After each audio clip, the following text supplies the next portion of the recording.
A chilling Teke Teke sound echoed through the tunnel and made them all turn. Now, we watched some animations before on Japanese urban myth by Nightmare Files, and he's got another one that he just did about the Teke Teke. Now, I don't know anything about this Japanese urban myth, but the thumbnail looked pretty horrifying, and we're going to react to it today. Make sure to head on over to Nightmare Tales channel, click subscribe, click the notification bell, and if you like animation reactions like this, click subscribe on this video as well. Let's get into the story. Teke Teke. I think that's how you pronounce it. The cold December morning bit at Shiho's cheeks and stung her eyes as she stepped out into the street from her home, with the door quickly snapping shut behind her. Her mother called to her from behind the door. "Shiho, don't forget the cake. Your father is coming home early tonight especially. Make sure you get it early. Whatever you do, don't get caught up in the peak hour rush." The cake. Her father's birthday, of course. Okay. It had to be this week of all weeks. The week she and some of her classmates had been assigned to clean the school drains after lessons. Ugh. She didn't dare tell her mother the reason why. Oh no. She grunted back to her mother before lifting her scarf over her nose and mouth and setting off for the train station. It was a 10-minute walk to the station. However, it always felt a lot longer no matter what the weather, due to the large stairway that required ascension from the front of the apartment block to the busy streets beyond. You know, I never get used to big cities. I went a little while back, and this isn't a big city as far as big cities are concerned, but for a small town boy like me, San Antonio was pretty big, right? And there were stairs everywhere in that city. Like all along where we stayed at for the conventions that I used to go to for PAX South. Man, stairs, stairs, stairs. I felt like I was always going up or downstairs. It was actually probably really, really good for my heart rate, but man, it sure sucked walking around there. It was like, can't you just drive around? The answer was no. And I mean, where all the restaurants were at and stuff, they were all along the Riverwalk, which was either down or up to wherever you were at, man. It's frustrating. Shiho made it to the station just as the train was arriving. She had seemed to have managed to develop somewhat of a sixth sense with regards to when the trains would be arriving, and happily stepped into the warmth of the train car's steel shell. They don't have a schedule? Her school, however, was not as luxurious. It was fully equipped with working heaters. However, the school opted not to switch them on as they were never able to secure the budget to run them. Wow. You could be sure, though, that the principal's office did not feel the pinch of the purse strings, though. And Shiho had managed to find this out firsthand when she was brought in front of him in the week prior to explain why she had colluded with fellow students in order to cheat on a test. Shiho was in fact innocent, but a cruel twist of fate saw the notes that were passed around end up in her hands right as the teacher looked up from her book. Oh, wow. She had no defense. Being the child of a Japanese mother and an American father already put her in a lower class among the eyes of the purest faculty. Plus, she was an average student at best, so the need to cheat was indefensible. Dang. She was at a loss, and once the other tests had been collected, those students' papers showing the answer on the note, which was incorrect, were also to be punished in line with Shiho. Have you ever cheated on a test, y'all? You don't have to say it in the comments or whatever, but I don't ever remember looking at someone else's paper for answers. Nope. Now, I've copied homework before. I'll go ahead and admit that. I have copied homework before because I forgot to do it myself, or I didn't have time to do it or whatever. And we did some shady stuff like that back in the day. But I've never just straight up looked at somebody else's answers or wrote answers down on a piece of paper or anything else, you know? Never. I think I was always too scared to get caught. It's not that, I didn't really develop character until I was older,? So right and wrong was, it was questionable,? But I always just assumed that, I don't know, I'd get caught. I think that's what kept me from doing it all this time. I guess that's what keeps a lot of us from doing the right thing, especially when you're at a young age like that. It's weird. At 3 p.m., lessons were adjourned and they got to work.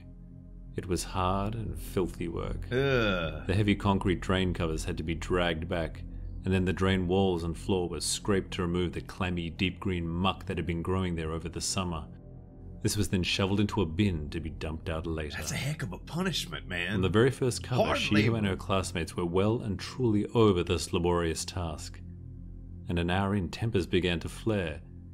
It was getting dark, and the cold began to numb their fingers and toes. Oh my gosh. Kasu, one of the rougher boys in the class, snapped, and he screamed at Shiho that this was all her fault. He yelled that a pure-blood Japanese person would never have gotten them caught, Whoa. so she should just do them all a favor and die.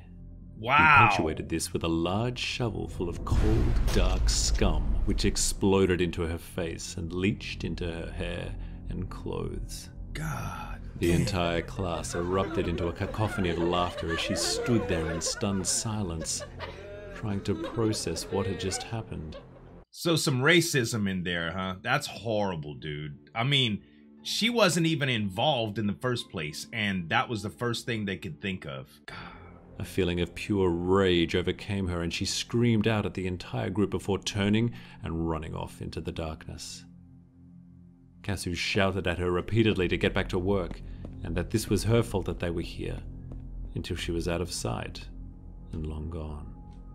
She said, to She hell ran with all that. the way to the train station and stood on the platform, crying, not caring about the myriad of disapproving looks she was garnering from all around her. She just wanted to get home and get into a nice hot bath. People gave her a wide berth, which she thought was just great. Perhaps she would even get an entire train car to herself.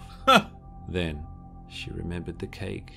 Her mother's words about avoiding peak hour echoed in her head. However, she had no choice.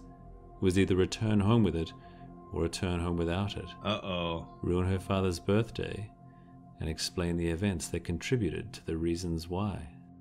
She tidied herself up in the train station toilet as best she could, and then went to collect the cake.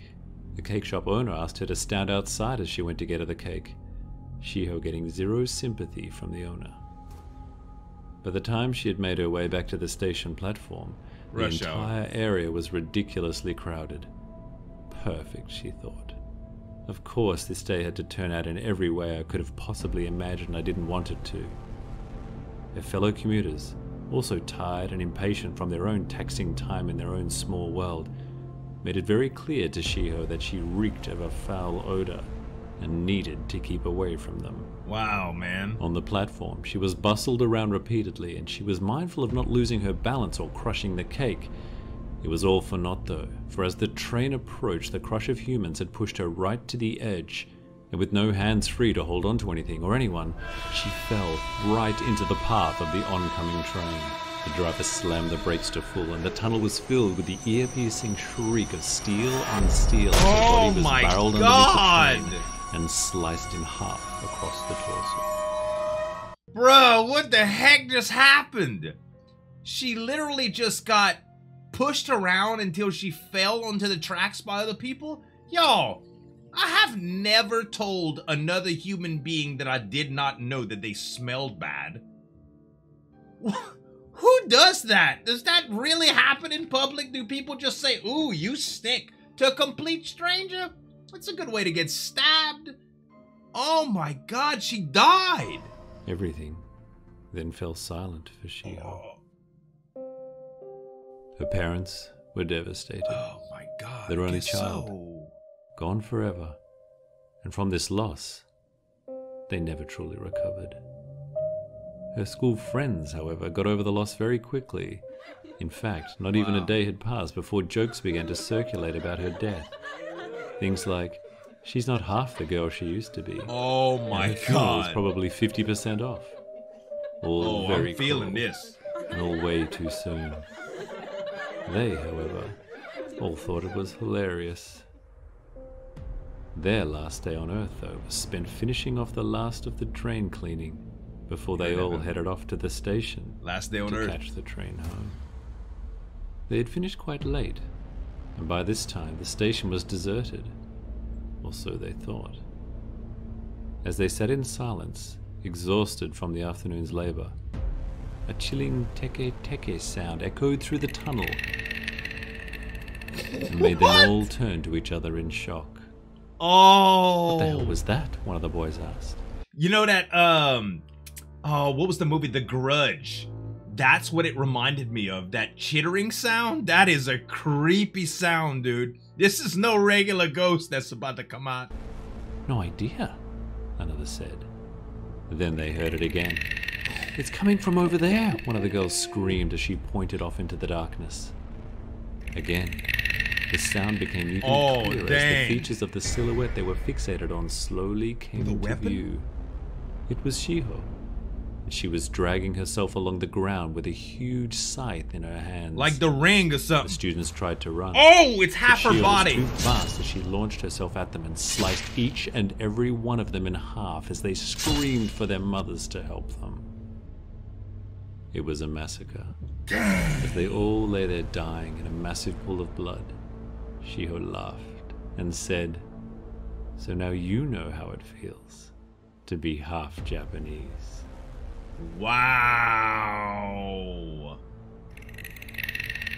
Dude, that was awesome. Holy crap, that was cool. The Teke Teke, you know, I never heard of the Teke Teke before. These Japanese urban myths are really, really interesting. And the way the story was told was so good. Holy crap, man. This was so awesome. Guys,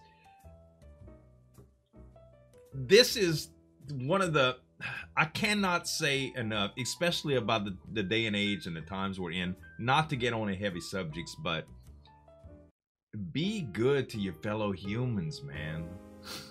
Not because you're afraid to get sliced in half, you know, but the fact that everybody, this, like, from the moment she got blamed for something that she didn't do is something that we've all experienced in life. At not maybe blamed for something that we didn't do, but like accidentally hurting someone's feelings when you didn't mean to, you know? I've done that countless of times to people that I loved. I didn't have malicious intent, but I either said something insensitive or acted in a selfish way that made people feel bad. And I truly didn't mean it. It was just me being narrow-minded and naive about something, you know? Sort of like racial slurs, you know, or sexist remarks, or just the way that you act in general towards other people. You know, I've always been one to just shy away from anything that I didn't like. And that's the best thing to do. You know, if you've got some stuff on your mind about the way other people are, you know, I know not everybody could just sit down and be quiet or whatever, but there's no reason to make other humans feel bad for their beliefs and stuff. Just stick to your own if you feel like that, you know? Golly. It's a crazy world that we live in. And look, I'll be the first to say I love you. Not just because you're watching my videos or whatever, but I love other human beings. I'm scared of a lot of them, you know, but I would never dream of doing something that would make someone feel bad about the choices that they make and the way they are, unless it was wrong. I don't mind condemning wrong people. Like these people were very wrong for making that girl feel like the way she felt, you know, and I don't mind condemning that. I don't know about if I wish they were sliced in half or not. Maybe it's just a good story of karma, but at any rate, I love you guys. Thanks for being good people. And speaking of good people, go over to subscribe. Go over to subscribe to these animators, guys. The videos that I cover on this channel, the animations are just amazing, and they deserve all the credit. I just laugh at the jokes and react to the scary stuff, right? Anyway, thanks so much, guys. Subscribe to this channel if you like the reactions too, guys. Love y'all. I'll see y'all next time. Thanks so much for watching. This is Zueljin signing off, and we'll see you next time.